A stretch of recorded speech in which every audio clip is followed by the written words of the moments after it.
Angular momentum को हम L से लिखें, we will represent by L. यहां पर हम कंसिडरेशन में लेते थे क्या, मास, यहां पर हम कंसिडरेशन लेंगे I, this is moment of inertia.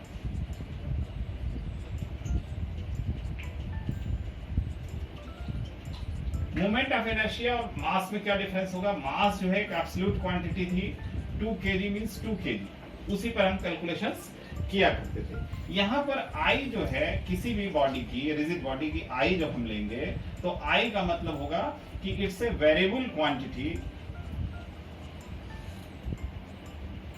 And it depends upon axis of rotation. Axis of rotation, किस एक्सिस के क्रॉस बॉडी रोटेट कर। तो सिमिलर एनालॉजी में अब हम लोग कुछ इक्वेशंस को सेटअप करने की कोशिश करते हैं, ठीक है।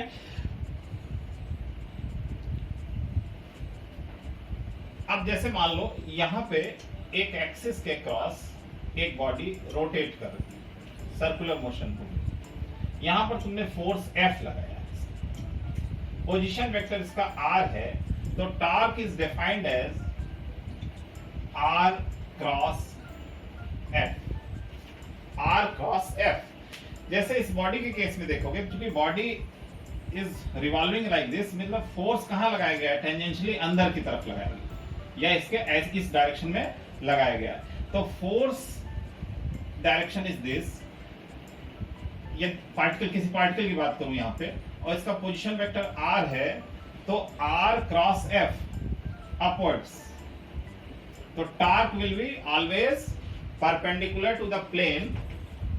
जैसे मान लो एक डिस्क है, R पोजीशन पे, यहां पे ये पार्टिकल है, इस पर फोर्स लगाया गया, तो ये तो प्लेन में है, फोर्स भी इसी प्लेन में लगा, तो प्लेन के परपेंडिकुलर ऊपर की तरफ टॉर्क लगे। मेरी बात समझ पा रहे हो क्या, या मैं फिर से एक्सप्लेन करूं? Got my point. तो यहां पर भी देखो, जैसे ये जो बेसिक पैरामीटर्स थे वो R से कनेक्टेड थे आपस में, यहां पर भी फोर्स को, टॉर्क को मैंने किससे रिलेट किया, R से, इन क्रॉस प्रोडक्ट फॉर्म। ये चीजें तो ये तो जानना पड़ेगा, है ना, R क्रॉस F का। उसी फॉर्मेट में मैं इसको ले आने की कोशिश कर रहा था, बट मैं वहां थोड़ा सा कंफ्यूज हूं, इसलिए मैंने तुमको बताया। करेक्ट। तो torque is R cross F। जब भी R का क्रॉस प्रोडक्ट लोगे, इससे डायरेक्शन तुमको पता है, तो हमेशा डायरेक्शन क्या होगा, बॉडी सपोज XY प्लेन में घूम रही है, तो टॉर्क का डायरेक्शन अपवर्ड्स। सिमिलरली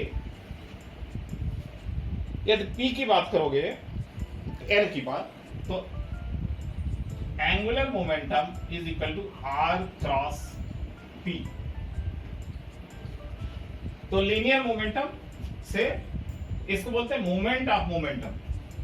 जब भी R से क्रॉस प्रोडक्ट लोगे तो जो लैंग्वेज यूज करेंगे, moment of force is torque, force का मोमेंट लेना। इसी तरह से moment of linear momentum is angular moment. तो L जो है मोमेंट मतलब उस रेडियस से मल्टीप्लाई करना है, रेडियस से वेक्टर को मल्टीप्लाई करना। मूवमेंट ऑफ द फोर्स मतलब multiply means cross product, movement of the linear momentum. Got my point. Just एक टर्मिनोलॉजी है, बाकी उसमें कंफ्यूज होने की जरूरत नहीं है। मूवमेंट कई जगह लिखा मिलेगा, movement of the force is torque, movement of the linear momentum is angular movement. तो इसका मतलब सिंपल ये हुआ कि R से उसका क्रॉस प्रोडक्ट लिया गया। मेरी बात समझ पाए क्या? ये टर्मिनोलॉजी की बात कर रहा हूं। देखो, चूंकि काफी पैरामीटर्स हैं तो कंफ्यूज होने का जरूरत नहीं है। क्या होता है कि एब्सोल्यूट तो ठीक है, समझते रहेंगे, क्लियर करते रहेंगे, there plenty of time, but only thing we should know the working principle also, how we can able to solve our problem with maximum clearing your concepts. तो सर्कुलर मोशन में यही है कि ठीक है, हम अंदर जाएंगे, डेप्थ में जाएंगे, पुट योर क्वेश्चंस, लेकिन ये है कि वर्किंग प्रिंसिपल भी तुमको निकालना पड़ेगा कि किस तरीके से हम आगे की तरफ प्रोसीड कर सकते हैं, है ना। अब देखो, चूंकि तुमने लीनियर मोशन पढ़ चुके हो, तो मैं इसी बेस पे इसमें रिलेशनशिप स्टैब्लिश करने की कोशिश कर, है ना। जैसे क्या तुमने पढ़ा है, F is equal to M into A, पढ़ा है ये चीज, correct, this is Newton second law. ठीक है, जितना मास के हिसाब से एक्सेलरेशन होगा। अब यहां पे बताओ क्या लिखूंगा, कैन यू टेल? So इसमें आ जाएगा torque equals to correct, I into alpha. I into L. Now you got them. Now you got them. Now you got one.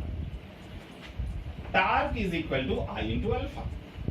But this I is not an absolute quantity that you have to find out. ये तुमको find out करना पड़ेगा। कभी भी question में लिखा नहीं रहेगा, रिजिड बॉडी में टॉर्क निकालना पड़ेगा depending upon shape, size, axis of rotation, all other things. तो एक इसलिए थोड़ा सा, बट मेरा जो टारगेट है बताने का, at least you must able to visualize there is a connection in between two. बात समझ पाए? बात समझ पाए? Okay. Now what is linear momentum, can you tell? Linear momentum हो जाएगा angular momentum by radius. नहीं, ये लीनियर जब इक्वेशन जैसे f is equal to m equation, Mass into velocity. Mass into velocity. Very good. Now put it here, क्या लिखूं मैं, can you tell? I into omega. Very good, I omega. This is your angular moment, this is your angular moment, correct? Now यहां पे मैं differentiate करूं इसको dp by dt,